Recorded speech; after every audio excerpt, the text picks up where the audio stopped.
This program contains graphic violence and sexual situations. Viewer discretion is advised. In 1995, Selena Quintanilla Perez is seemingly on top of the world. She has already found fame in the genre of Tejano music and is now poised to cross over to American pop music charts with her forthcoming album, Dreaming of You. But the beloved singer's dream becomes a nightmare when, at just 23 years old, she is ruthlessly gunned down in cold blood at a Texas motel. This is one of those amazing American tragedies. The culprit, a disgruntled ex-employee and founder of Selena's fan club. To be cut down in the prime of your life at the hand of your fan club president is a tragedy upon tragedies.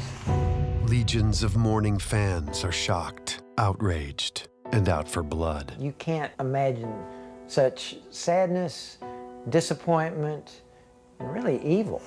The outrage was widespread, and there was so much anger. Who was this mysterious woman who managed to gain the trust of one of the world's fastest rising music stars? She's very manipulative. She knows how to get people to do exactly what she wants. What secrets did the killer hold? And what transformed her from pining groupie into the fan from hell? A startling new examination of never-before-seen evidence reveals the violence of the crime. Meet Yolanda Saldivar, just one of millions who worshipped the reigning queen of Tejano music until murder made her famous.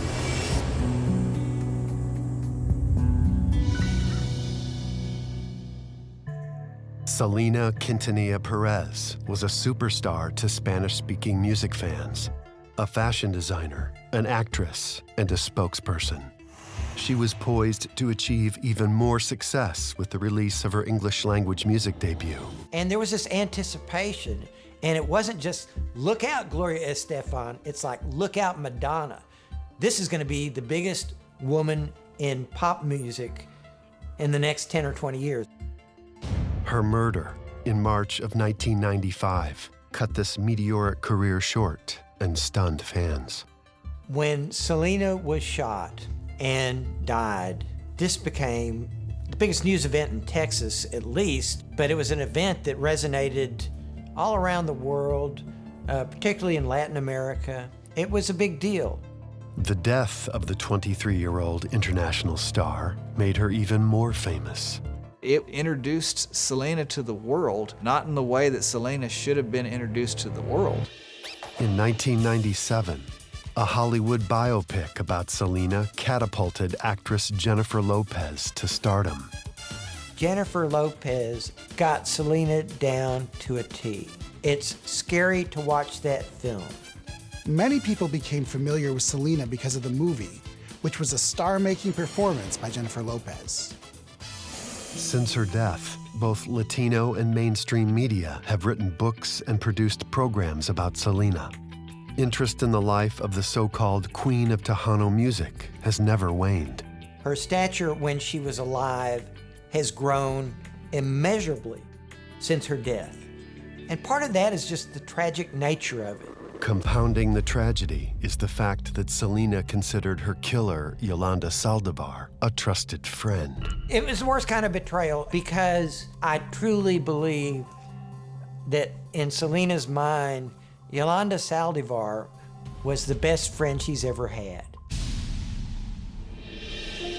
In Corpus Christi, Texas, future singer Selena Quintanilla shows musical talent early on.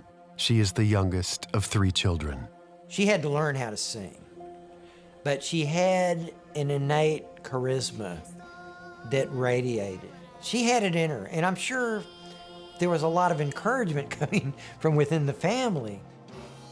Estoy enamorada de ti. Why can't I just say I love you? Honey, that's the music that people want to hear. Abraham Quintanilla, Selena's father, teaches his 3 children how to play music and starts a band called Selena y los Dinos. In English, the name of the band translates to Selena and the Guys. Her brother A.B. plays the keyboards and the guitar and also writes the music. Her sister, Suzette, plays the drums. And of course, Selena is the lead singer.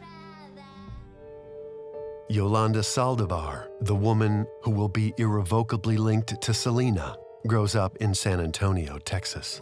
Yolanda was short in stature, kind of a plain Jane in many ways. Yolanda doesn't have a whole lot going for her. Like many Mexican Americans, Yolanda becomes a fan of the music genre known as Tejano. Tejano music. It's a regional sound and a synthesis of a lot of different sounds, but largely it's based on the polka rhythm instead of the cumbia rhythm. That's what distinguishes Tejano from other Latino musics in the United States. It's becoming a big deal. And Yolanda is swept up in Tejano music at this time. Perfect timing. This is when the Tejano Music Association begins having Tejano Music Awards in San Antonio, to the point that it grows so big, they have 40,000 people in the Alamo Dome attending an awards show. It becomes like the Oscars or the Grammys, except for Mexican Americans in Texas. Very specific. And Yolanda is drawn to this world. Saldivar is also drawn to the healthcare field. In the early 1980s, she finds a job working for a dermatologist. It is here where the first signs of trouble in her life begin. We had evidence that she had stolen some money from a doctor that she worked for in the past. Yolanda, I'll be back in 20. Whether it's been need or just an opportunity, took money that wasn't hers. Yolanda got busted for stealing on the job, and then she got sued for $9,200. Yolanda settles out of court with her former employer and studies to become a registered nurse. Meanwhile, in Corpus Christi, Selena and her siblings get an education as well. In their case, it's in the art of performing. This was not just an average family band. But what is pretty clear to me is you listen to something that she recorded in '85 versus something you recorded in '90. During that period, she became a singer. And not just a good singer, she became a powerful singer and a confident singer. Her father, Abraham, guided the band, and they started selling records and traveling around South Texas, and they developed a fan base. In 1987, Selena won Best Female Vocalist for the Tejano Music Awards, and she was just 16 years old. Growing up in Texas, Selena only speaks English and doesn't learn to speak Spanish. You know, she grew up like a lot of people in Texas and South Texas grow up. A lot of Hispanic people were not teaching their children Spanish. Selena studies Spanish to answer questions from Spanish-speaking media, but it's a struggle. ¿Alguien tiene preguntas? Selena, mucha gente dice que las mujeres no deberían de cantar música tejana. ¿Qué le quieres decir a esas personas? Pues yo creo que la música demostrar que están abocados. Do you mean to say equivocados? Did I say that wrong? Oh my God. I'm so embarrassed. Estoy tan avergonzada. In 1989, a major record company signed Selena as a solo artist. Contigo quiero estar. It's more like estar than a star, honey. Contigo quiero estar. I can hear your Texas R in there. Let's try again. As Selena's sound evolves, so does her style. She was going for almost like rock star type clothing. So bustiers, Madonna wears them. Selena's starting to wear them. It was a very bold kind of fashion. He wasn't cool with that, like any father shouldn't be cool with that. It's not like dressing slutty, but it's like you always show more on stage than you would in normal life, but it's provocative. By 1990, Yolanda Saldivar finishes her education and receives a nursing degree. She manages to find work as a nurse in a San Antonio hospital. Yolanda also makes time to enjoy Tejano music. I used to hate Selena. Jealous? Well, she always wins at Tejano Music Awards. She's got it all. starts hanging out in the Tejano scene, and her timing's pretty good. This is when Tejano becomes more than just a regional thing, a little, South Texas dance hall deal. It's blowing up, and you have major record labels from Los Angeles and Miami are moving into San Antonio, trying to sign up bands left and right. Yolanda isn't satisfied with simply being a fan of Selena. Yolanda Saldivar wanted to start a Selena fan club, so she reached out to Q Productions asking for permission to start one from her San Antonio home. A fan club? We can't pay for something like that. No, sir, you won't have to. I'll take care of all the mailings, the newsletters, and all the merch. She's very manipulative. She knows how to get people to do exactly what she wants. I put myself through college to become a nurse.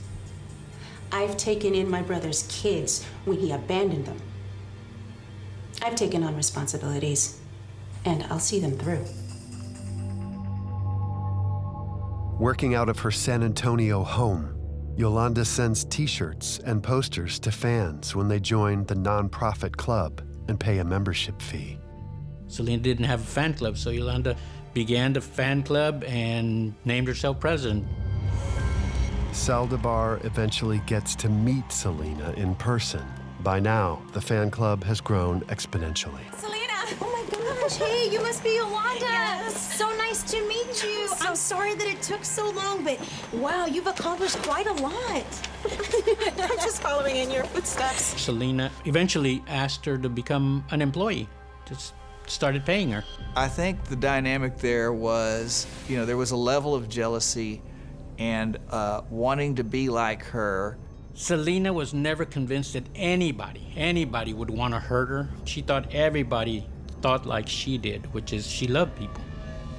Yolanda Saldivar has been promoted from fan club president to trusted employee. At the same time, Selena's popularity is skyrocketing and people are taking notice. She had a dynamic to her that just none of her contemporaries had. It's a gift. I call it a gift from God that you can't learn, that you can't pick up. It comes with you when you're born. It is it, and whatever it is, she had it, and she had quite a bit of it. Selena was approached by Coca-Cola, and this was huge because most Tejano singers were male and they endorsed beer, but Selena was different. Beer you sell because you're playing in dance halls, and that's what you sell to keep dance halls open. Everybody drinks Coca-Cola. There are no bounds when you get to Coca-Cola. That's a global brand. Though she sings mostly in Spanish, Selena increases her fan base when she crosses over into English-speaking markets. What amazed me was the broad range of people that she attracted. Her audience consisted not just of teenagers, but little children, 3 and 4 years old, were singing her songs, and elderly people in their 70s and 80s were singing her songs all across the spectrum of ages. Selena's father, Abraham, is allegedly very protective of her. There was a very talented rock and roll guitarist in her band named Chris Pérez. And the sparks flew.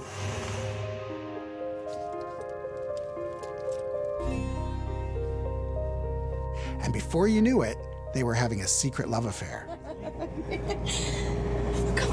It was an interesting relationship because he was not your typical macho dude, and he was sweet. He was kind.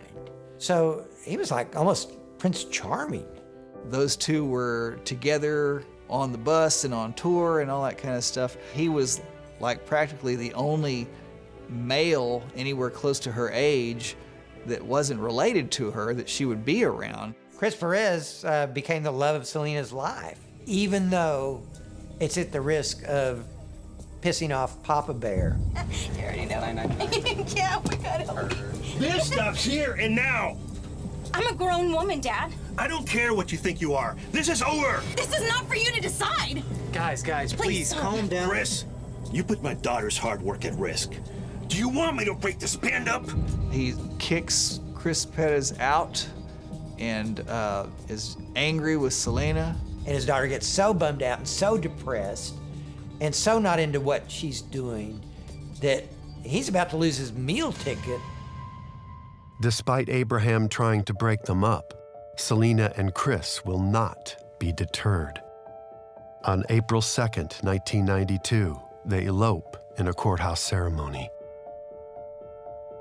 His interests in life were two things, and only two things: his music and Selena. Nothing else. Chris rejoins Selena's band. Her personal and professional lives are seemingly back on track. Selena was in love, and her music career had never been better. She also had a passion for fashion, and she started working with designer Martín Gómez. Together, the two of them started 2 boutiques called Selena Etc. Selena asks her assistant, Yolanda Saldivar, to join this new venture. Unbeknownst to Selena, this decision will have deadly consequences. This is so beautiful, Martin. It's ours. I know, and it's soon to be everyone's.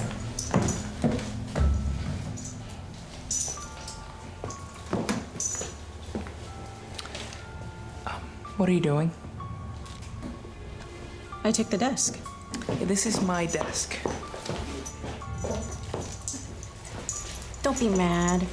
I mean, you're gonna be out and about making stuff and so on, and my 2 angels. I needed a center of control, you know? Large enough for me to work. Yolanda started working for Selena, mostly as a do-everything kind of assistant. Anything Selena needed to be done. She's got to do all the numbers, and we got to make it look beautiful.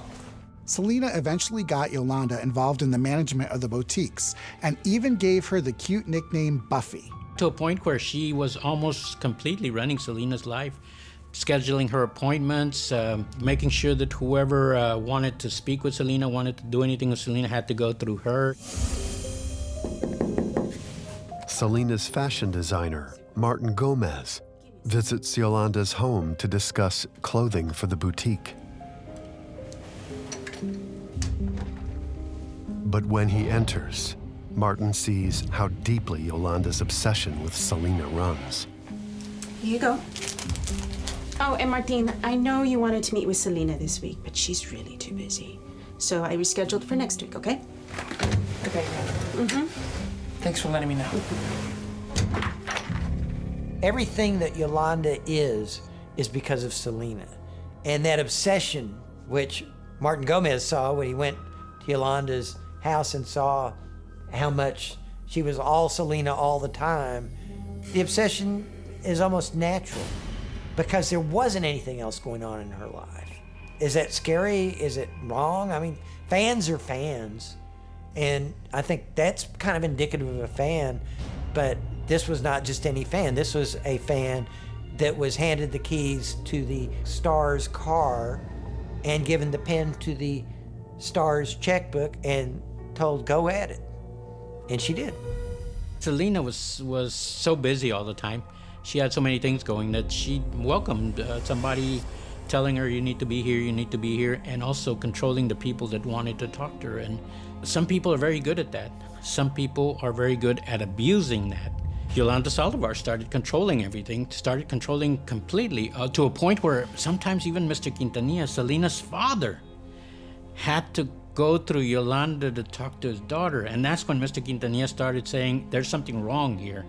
I shouldn't have to do this. I should go be able to talk to my daughter directly. So when that started happening, Mr. Quintanilla started questioning what's going on. And Selena would always answer the same thing, Dad, she's like my sister. Selena had so much trust in Yolanda, so much trust. And of course, Selena trusted everybody. But she trusted Yolanda so much that she completely turned over everything to Yolanda. And that's where the abuse of trust started. Selena focused on her music career and on her fashions. And Yolanda focused on everything else, including the finances for the fan club and the boutiques. But Yolanda starts writing checks to herself and making up fake invoices. And before you know it, there was a cash flow problem.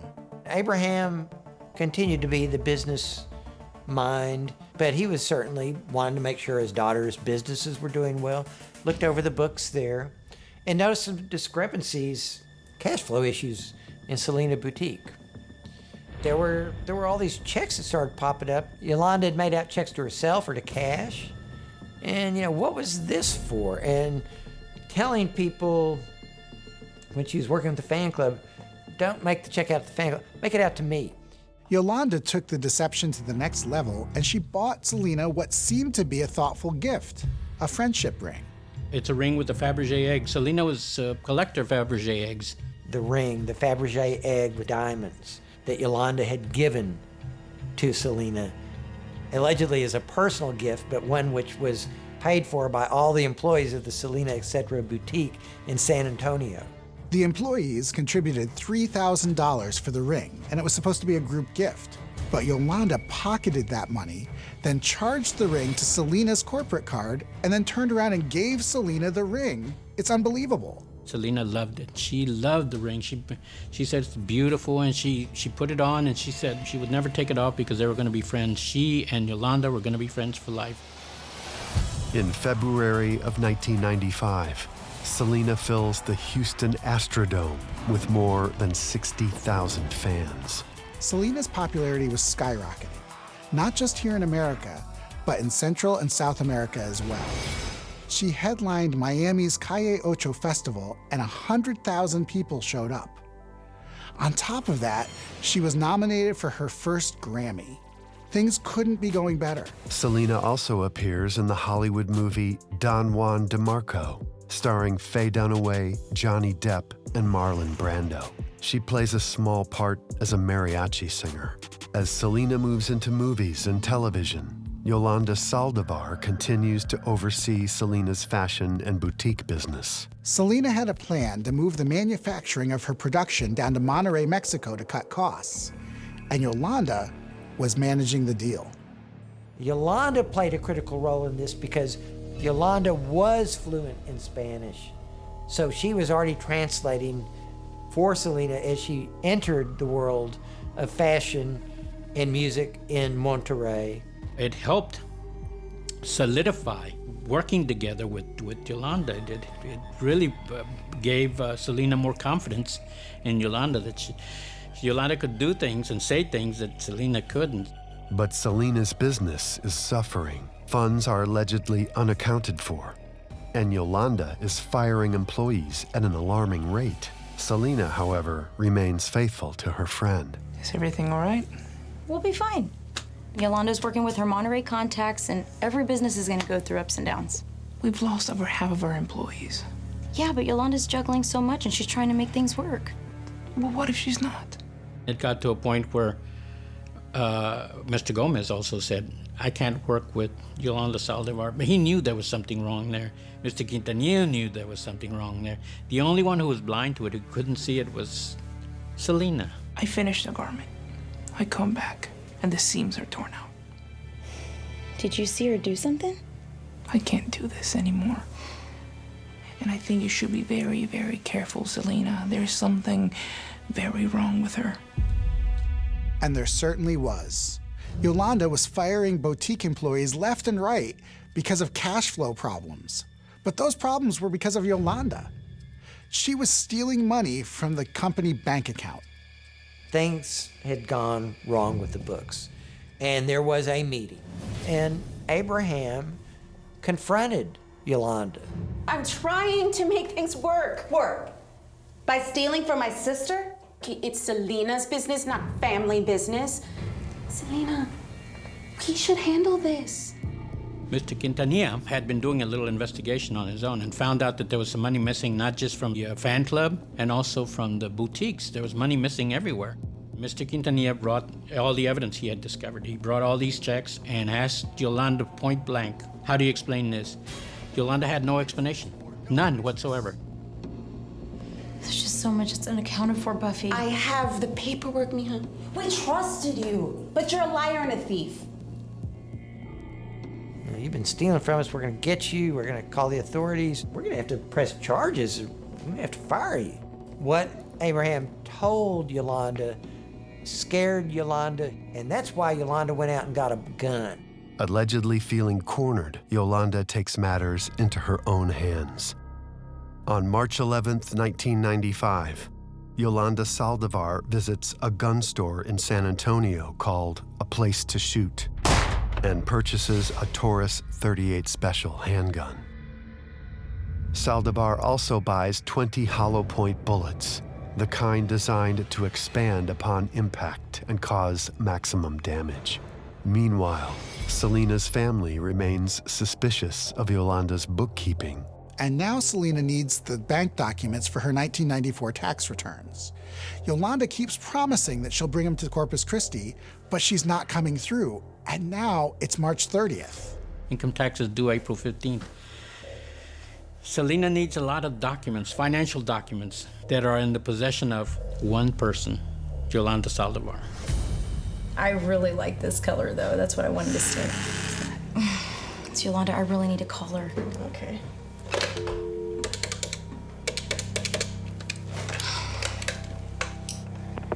Yolanda, I need those papers. I have them with me here at Days Inn. The Days Inn? Something horrible happened, Mija, when I was in Mexico. Can you come over by yourself and we can talk? I can't right now, Yolanda. I'm busy. Please, Mija. I was abducted when I was in Monterey. What? Oh my God. I was there meeting with Martinez, and they kidnapped me.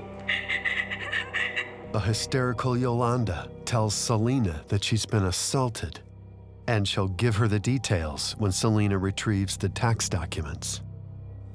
Yolanda is at the Days Inn, room 158. I've got all the records here. And Chris Pérez drove Selena over to the Days Inn. I don't trust her. It'll be okay. I'll be right back.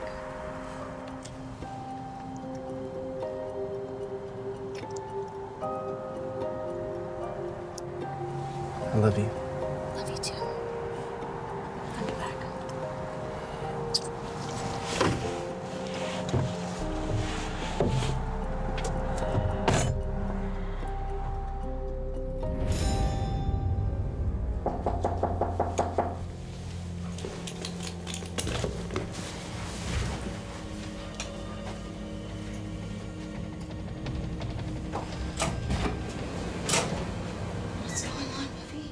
Once she was inside Yolanda's motel room, Yolanda had a story, though, of something traumatic that had happened to her.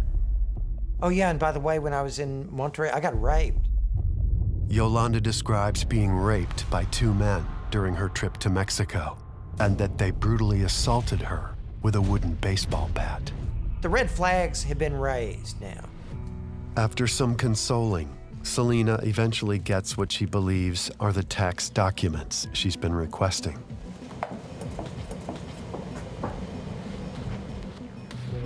But Selena soon discovers this isn't the case. They're still not in there. The following morning, March 31st, Friday, early in the morning, the phone starts ringing. Yolanda calls again, and before Selena can tell her that the tax documents weren't in the stack, Yolanda ups the ante on her assault story. Yolanda's hesitating. She always has some excuse why she can't give her the documents. This time, she tells Selena that she needs to go to the hospital. I truly believe Selena thought something bad had happened to Yolanda, and she wanted to help her and get it checked out. Let's get this resolved. So Selena leaves and drives herself over to the Days Inn and takes her to the hospital. When Yolanda tells Selena she's bleeding from the alleged assault, Selena takes her to the hospital. The doctor examines her, finds absolutely no indication or any evidence of an assault. That's the moment that Selena realized, you have been lied to. That's it. Yolanda, I'm taking you back to the hotel and I'm getting the statements. I got a studio session. I'm already running late. Yeah. Please, stop, Yolanda. I don't think we should see each other for a while. They go back to room 158. The arguing continues. Papers aren't here, Yolanda. My father was right. No, Abraham was wrong, Mia. Please stop, Yolanda. Please. Just stop. Selena takes the ring off. It's the ring that Selena said, I will never take off because this is the ring that symbolizes our friendship forever and ever. She said, Yolanda, you're not only not going to work for me, we're not going to be friends anymore. Selena takes off the ring and holds it in her hand. And that symbol telegraphs to Yolanda, this really is it. Oh, Selena! Please stop, Yolanda, please! Stop! Oh, make this right!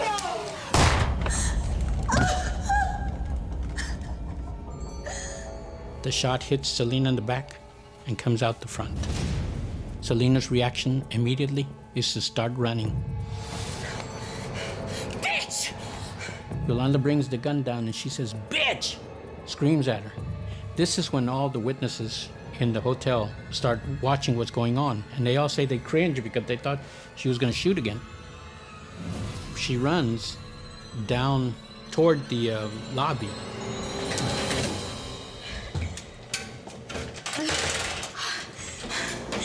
Please, someone help me. I've been shot. Oh, please help me. Somebody please help me. Somebody help me, please. Please, somebody help me. Oh my God.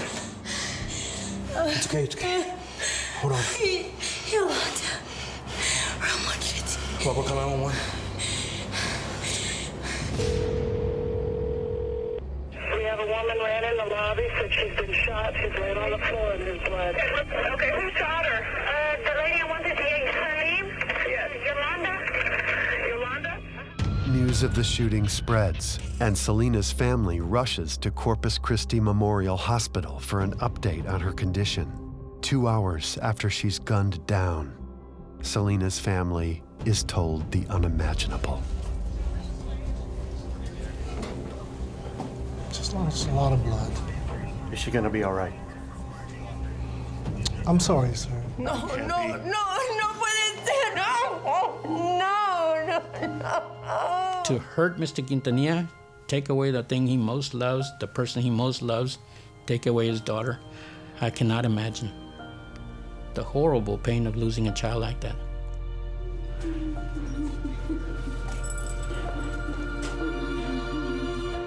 Selena is dead at the age of 23. The last words Selena ever said in this world, this voice, this beautiful voice that had brought joy to so many people, the absolute last words were, "Yolanda Saldivar, room 158. Selena never wanted any trouble. She was running away when Yolanda shot her. This was a bullet that just happened to hit in exactly the wrong place, you know, because just a little bit this way or a little bit that way, and you would have had, a grave wound, but probably one that she could have recovered from, assuming that that was the only shot that was going to be fired. One single gunshot wound in the back, out the front. All the doctors who testified, they all said the same thing. If the gunshot wound had been just a little higher or a little lower, just a little bit, she survives. But it hit the subclavian artery and severed it. And that's really what killed her. She bled to death inside her own body. The fact that it hit the artery and just unleashed a river of blood that started right in front of room 158, and that trail went all the way to the office, which was a pretty good haul across the middle of the Days Inn interior. I mean, their inside section across the pool, through the St. Augustine grass, into the office. And that's where it ended. That's where her life ended. It was a shocking story to find out that she had been shot. It was hard to believe that she was dead. How could a fan club president, a beloved employee, a trusted friend, shoot the person she admired in the back? This was someone who trusted her with every part of her life. What snapped? She was angry. She was losing everything. She was angry with Mr. Quintanilla for what he had done. She was going to lose the life that she knew. She was going to go back to being nobody, and this was not going to happen. If she was going down, everybody was going down. And it really ended that moment that ring came off, and when that ring came off, the gun went off. I believe if she had not taken the ring off, we may not even be talking about this today. I think that changed the whole course of history. When she takes the ring off, everything changes. The whole story changes. Meanwhile, Yolanda Saldivar remains at the hotel where the shooting occurred. She sequesters herself in her vehicle and holds a gun to her head as police attempt to negotiate her surrender. A local radio station soon broadcasts news of the shooting. Fans gather at the scene. Yolanda stands off against police with a gun to her head, threatening suicide. The standoff between police and Saldivar is televised live on Corpus Christi stations. When I arrived, the parking lot of the business across the street was full, the streets. I looked up and there were cars for a great distance from the hotel all along the freeway. Never seen anything like that before. You know, as a negotiator, you're trying to get your mind together. And but all I really heard from distances was the people yelling, "Selena." Miss Saldívar! Miss Saldívar, Larry Young! Listen to me. Listen to me, man. Put the gun down. We can work through this, okay? I did something bad. I've disgraced my family. I didn't want to hurt her. I loved her, you know? I loved her.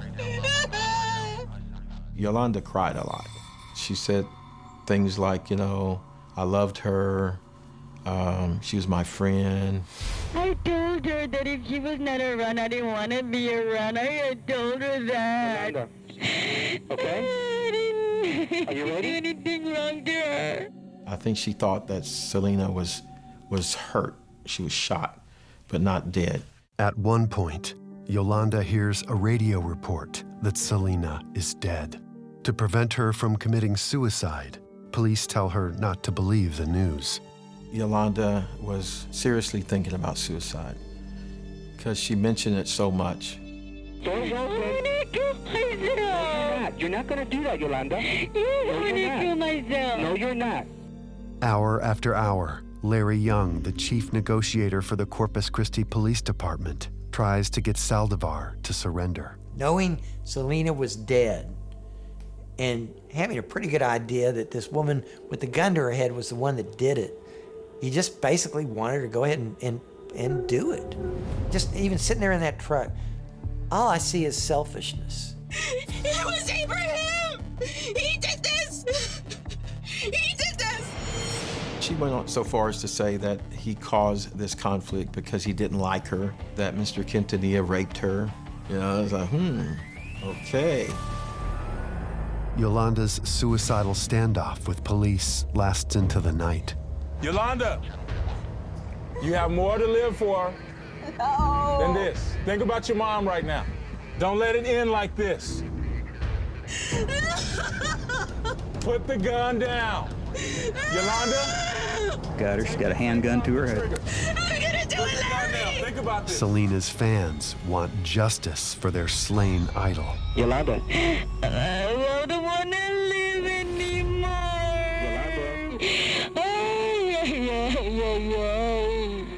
We were stuck wondering, you know, how long is this going to go on?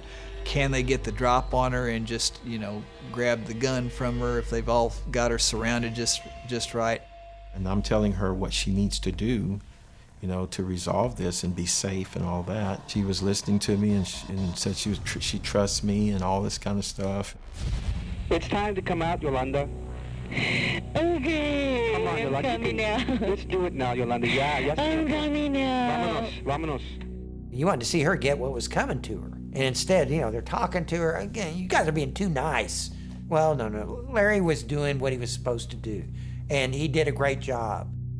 You need to take the 3 steps toward him, Yolanda. You need to take 3 full steps toward him.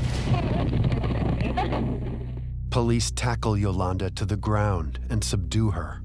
As she's led away by police, Yolanda discovers the truth about Selena's fate. After 9 long hours, Yolanda Saldivar was finally in custody.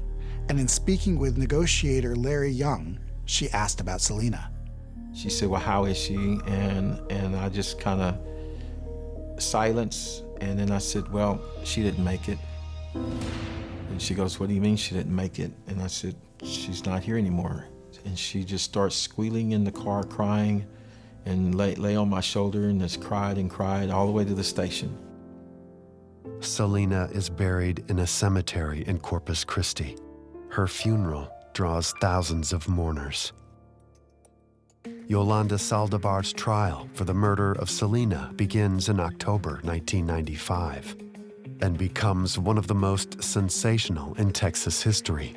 It's moved to Houston to get an impartial jury. The trial lasts for 14 days.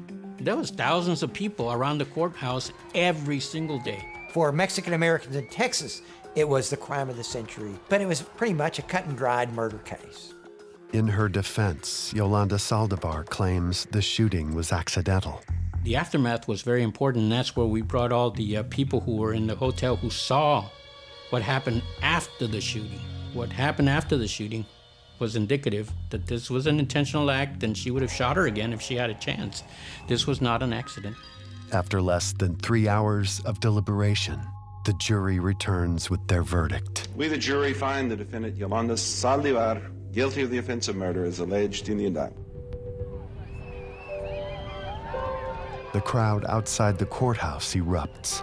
They had speakers outside the courtroom. You could hear the people down screaming. You could hear it all the way up to the courthouse. You could hear car horns honking. You could hear all the people screaming and screaming. I said, I can imagine if it had been not guilty. Oh my God. The jury doesn't buy her explanation that the shooting was an accident.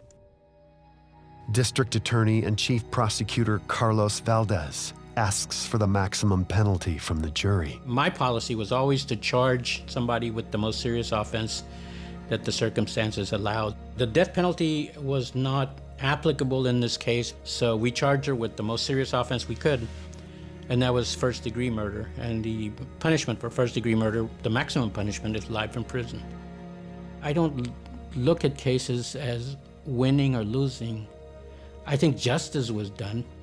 We have a family that lost their daughter, never gonna get her back. She's gone. Hey, back up! Yolanda Saldivar is given a 30-year prison sentence, which she begins serving at a women's state prison in Gatesville, Texas. She sticks by her story that the shooting was an accident. She will be eligible for parole in 2025. I don't think that anyone in the community feels that she should get parole. I don't think that Ms. Saldivar will be paroled even in 2025 on April 1st. The crime that she committed warrants a life sentence, and she should spend the rest of her life in prison. In 2017, District Attorney Mark Gonzalez releases the trial exhibits to be photographed for the first time ever. Still kept in the court files are Selena's blood-stained tennis shoes, Saldivar's briefcase, and many other items. One piece of evidence, the Fabergé egg ring that Yolanda gave to Selena, is unaccounted for. The legacy of Yolanda Saldivar's victim, Selena, still resonates today. Enough years have passed that she's kind of gone into that legend status where you still feel the hurt, but it's more distant now. On November 3rd, 2017, Selena is honored with a star on the Hollywood Walk of Fame. It draws the largest ever crowd for a Walk of Fame ceremony.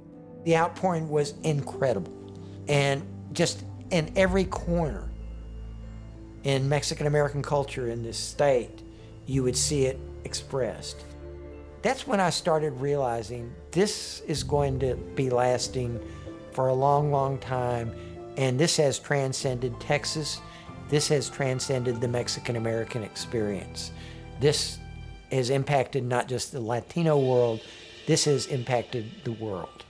And the whole world knows about Selena now.